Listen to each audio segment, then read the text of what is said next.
ঈদ মোবারক, ঈদ মোবারক, ঈদ মোবারক। সবাই কেমন আছেন? ঈদ কেমন কাটছে আপনাদের সবার? অবশ্যই একটু জানাবেন। আর প্রথমেই সরি চেয়ে নিচ্ছি, কারণ আমার ঈদের ব্লগ আপলোড করতে লেট হয়ে গেল। তো প্রথমেই দেখতে পাচ্ছেন রাফসানের কাপড় চোপড় রেডি করছি, ওকে রেডি করাই দিব। আমি সকালবেলা ওকে গোসল করিয়ে দিলাম, দেন ওর কাপড় চোপড় রেডি করে ওকে রেডি করে দিয়েছি। দেখেন ম্যাজিকের মতো রেডি করালাম। তো কেমন লাগছে আমার ছেলেকে অবশ্যই কিন্তু আপনারা মাশাআল্লাহ বলে যাবেন। তো রাফসান রেডি হয়ে সেমাই খেয়ে ওরা সবাই আর কি মসজিদে যাচ্ছে নামাজ পড়তে। আর আমাদের এলাকায় যখন গ্রামে যখন ঈদ হতো তখন তো মাঠে যেত নামাজ পড়তে, আর ঢাকায় তো এরকম কোনো সুযোগ নাই, মসজিদেই নামাজ পড়ে বেশিরভাগ। তো যাই হোক, এখানে দেখতে পাচ্ছেন আমি কিন্তু গরুর মাংস মাখিয়ে রেখেছিলাম রাত্রেবেলা, এবং মুরগির যে রোস্ট করব সেটা আমি সুন্দরভাবে ম্যারিনেট করে রেখে দিয়েছিলাম সব কিছু মশলা টশলা দিয়ে। তো দিনের বেলা যেন আমার কষ্ট না হয়, মানে কষ্টটা কম হয় আর কি, সকালবেলা তাড়াহুড়ার মধ্যে আর কি যেন কষ্টটা আমার কম হয়, সেজন্য আর কি আমি সব কিছু একটু কাজ আগায় রেখেছিলাম। তো আমি তো আগে রান্না যখন করতাম ঈদের দিন এরকম আমি রাত্রেবেলায় অর্ধেক রান্না করেই রাখতাম, গরুর মাংস রান্না করে রাখতাম, রোস্ট বলেন। তো কিছু কিছু যেগুলো আর কি সময় লাগে হতে, তো সেই ধরনের রান্নাগুলো আমি রাত্রেবেলায় করে রাখতাম। তো আগে আবার গ্যাসের প্রবলেম ছিল, গ্যাস আর কি ওরকম ছিল না বাসায়। তো এখন আবার কার্ডের গ্যাস ওরকম প্রবলেম হয় না, সেজন্য আর কি আমি রান্নাবান্না করছি যে অল্প একটু আগায় রাখছি। দেন দেখতে পাচ্ছেন আমি শ্যামাই রান্না করতেছি, এটাও কিন্তু রাত্রেবেলা রান্না করে রাখছি। এখানে বাদাম নিয়েছি, কিশমিশ নিয়েছি। দেন এই শ্যামাইটা রান্না করতেছি ঘিয়ে ভাজা শ্যামাই।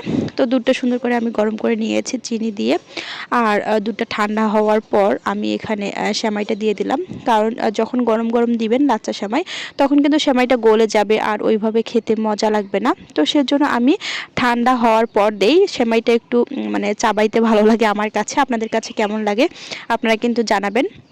আর সকালবেলা উঠেই আমি নুডলসটা রান্না করতেছি, সেমাই রান্না করে ফ্রিজে রেখে দিয়েছিলাম ঠান্ডা হওয়ার জন্য, সকাল সকাল খাবো। খাবো বলতে হচ্ছে নামাজে যাবে আর কি সেমাই খেয়ে। দেন আমি সকালে উঠেই নুডলসটা রান্না করেছি, আর নুডলসটা রান্না করে আর কি আমি এই যে মোটামুটি কিন্তু রান্না শেষ আমার। তো বেশি করে রান্না করেছিলাম, একটা বড় প্যাকেট 12 প্যাকেটের নুডলস একসাথেই রান্না করেছিলাম, সবাই খাবে সেজন্য। তো এইদিকে আবার রোস্টটাও বসিয়ে দিলাম, কারণ রোস্টটা তো ভেজে রেখেছিলাম আমি রাত্রেবেলায়। তো এখন আর কি রোস্টটা বসিয়ে দিলাম এখানে আমি। তো এখানে দেখতে পাচ্ছেন শুধু মশলাটা কষিয়ে আমি রোস্টটা কষিয়ে পানি দিয়ে এখানে বসিয়ে দিয়েছি। তো এখানে বেরেস্তা রেখেছিলাম, একটু চিনি দিয়ে বেরেস্তা দিয়ে দিলাম। তো মোটামুটি আমার রোস্ট রান্না শেষ। এখন দেখতেই পাচ্ছেন রোস্টটা রান্না শেষ। এখন গরুর মাংসটা আমি চুলায় বসিয়ে দিব। গরুর মাংস চুলায় যখন বসিয়ে দিব, একদিকে বসিয়ে দিয়েছিলাম, আরেকদিকে আর কি আমি কি যেন করছিলাম রান্না। তো যাই হোক, এখানে দেখতে পাচ্ছেন আমি গরুর মাংসটা মোটামুটি হয়ে গিয়েছে আমার। দেন আলু দিলাম, আলু দিয়ে সুন্দরভাবে কষিয়ে নিব মাংসটা। তো আলু দিয়ে মাংস খেতে কিন্তু খুবই ভালো লাগে, বাসার সবাই খেতে পছন্দ করে, সেজন্য আমি দেই আলু।